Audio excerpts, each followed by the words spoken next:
장자권이 이렇게 중요한 건데 에서는 그것을 망각했습니다. 장자권은 하나님 앞에 처음서부터 받은 것이기 때문에 그의 힘이 대단한 것이에요. 하나님이 주신 장자권을 소홀히 여긴 그 에서가 오늘 우리가 성경을 읽어보면서 이 사람은 잘못됐구나 하는 것을 우리 모든 그리스도인들은 깨닫게 되는 것입니다. 성경을 읽을 적마다 하나님이 우리에게 가르쳐 주시는 그 마음이 여기에 기록되어 있는 것을 우리가 깨닫게 되는 것입니다. 성도들은 하나님을 받은 그 하나의 사명이라고 그럴까요? 하나님이 주신 그러한 권한이 있어요. 그건 하나님이 정해 주신 것이에요. 그래서 그것을 우리는 소중하게 여기고 우리가 하나님이 주신 이러한 권한을 잘 우리는 간직하고 이 세상을 살아가면서 그것을 사용해야 되겠다. 이러한 태도를 우리는 가져야 됩니다. 그래도 이 아브라함의 아들 이삭이 그래서 40세에 아람 사람 부데엘의 딸 아람 사람 라반의 동생 리브가를 자기 아내로 맞이했다고 그랬습니다. 이삭은 자기 아내가 임신하지 못해서 그녀를 위해 여호와께 간구했다고 그랬습니다. 그러자 여호와께서 그의 간구를 들으시어서 그의 아내 리브가가 임신하게 되었습니다. 임신하지 못하면은 사람의 힘으로 어찌 하겠습니까? 그래서 그것은 하나님께 간구했더니 하나님이 그 기도를 들어주시고 리브가가 이제 아기를 가지게 되었습니다. 그럴 때 그 뱃속에서 하나가 아니라 두 생명이에요. 서로가 다투는 그러한 싸우는 것을 느끼게 되었어요. 그래서 여호와께서 말씀하셨습니다. 두 나라가 내 태안에서부터 두 민족이 갈라질 것이다. 한 민족이 다른 한 민족보다 강하니 형이 동생을 섬길 것이다. 그렇게 해서 뱃속에서부터 그 민족이 갈라지는 것을 느끼게 된 것입니다. 24절을 보면은 리브가가 출산할 때가 되어서 그녀에게 뱃속에 쌍둥이가 있었어요. 그래서 먼저 나온 아들은 빨갛고 온 몸이 털옷 같아서 이름을 에서라고 했습니다. 그 에서는 이름이 빨갛다고 하는 뜻이에요. 그래서 거기에서 에돔 족속이 나오게 된 것을 성경은 말씀하고 있습니다. 그 다음 동생이 나한테 손으로 에서의 팔꿈치를 붙잡았습니다. 그래서 그 이름을 야곱이라고 했어요. 출생부터 이렇게 확연히 다른 것을 우리는 볼 수 있습니다. 그 야곱은 그 에서의 팔꿈치를 잡고 나와서 거기서부터 하나의 그 자기의 장자권에 대한 간절한 소원이 있었다. 이렇게 우리는 볼 수가 있습니다. 그래서 이삭이 그때 나이가 60세가 되었습니다. 그래서 에서는 능숙한 사냥꾼으로 들판에서 활동을 했고 야곱은 조용한 사람이에요. 장막에서 머물러 있었습니다. 야곱은 어머님의 사랑을 많이 받은 그런 가정적인 그러한 사람으로 나오고 있습니다.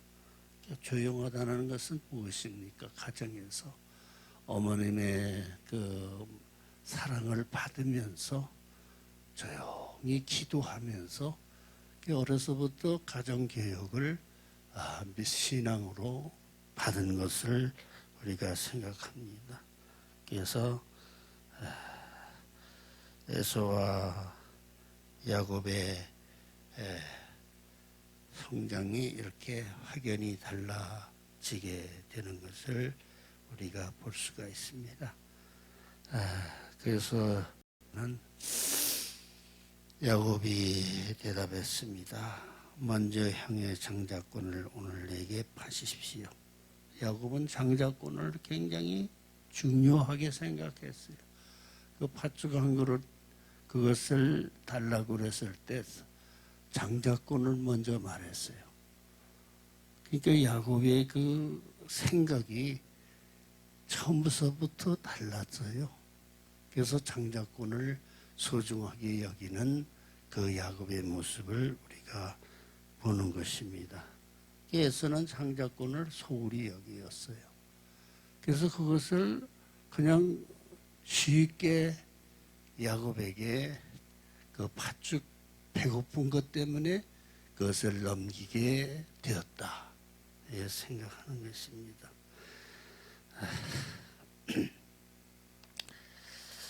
그래서 장자권을 팔은 것입니다.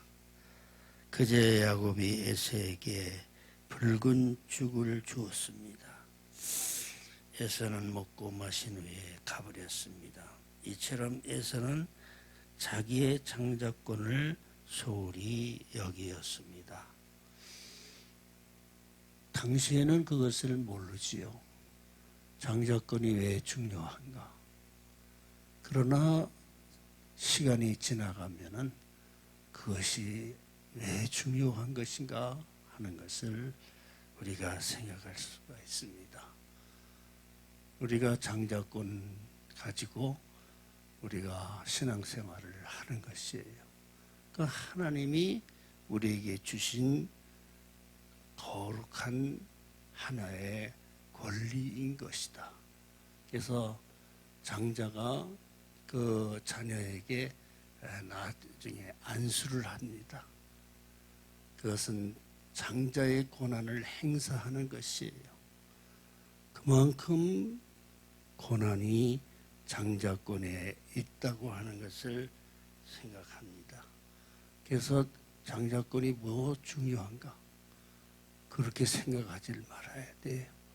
하나님이 나에게 이러한 권한을 주셨는데 이것을 소중히 간직하며 사용해야 되겠다. 이러한 마음을 가지고 우리가 신앙생활을 해야 하는 것이다. 그래서 오늘 우리는 사역도 그렇습니다. 하나님이 나에게 이러한 길로 가게 하시는데 이거 하나님이 주신 사역의 하나의 장자권과 같은 것이다. 이걸 생각하며 소중히 여겨야 되겠다. 그래서 우리는 신앙생활 할 때 하나님 나에게 이러한 특별한 권한을 주신 것을 감사합니다. 에서와 같은 생각을 하면 합니다요. 우리가 신앙생활 하면서 사역지가 내가 좀 작게 보인다 할지라도 그러나 하나님이 주신 이 사역이다.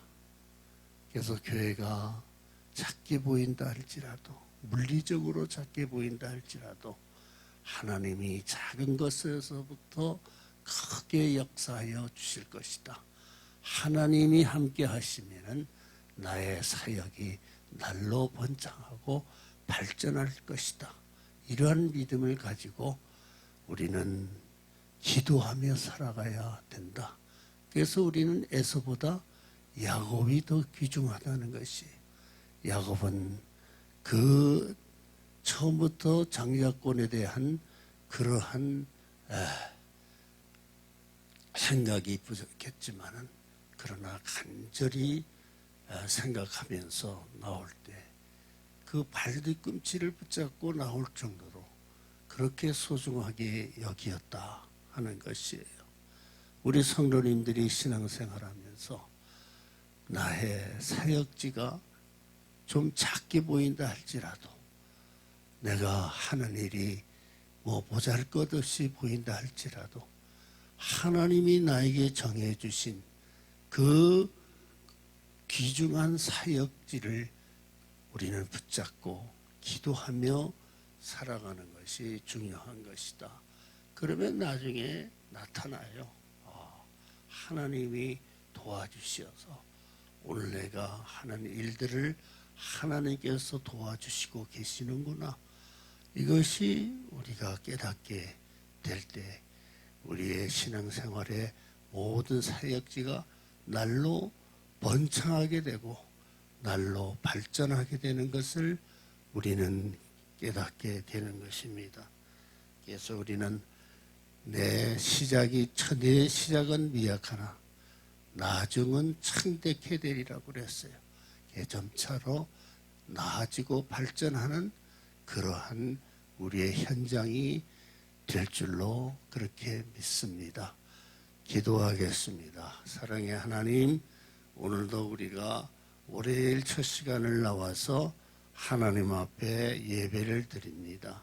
하나님 간절히 빕니다.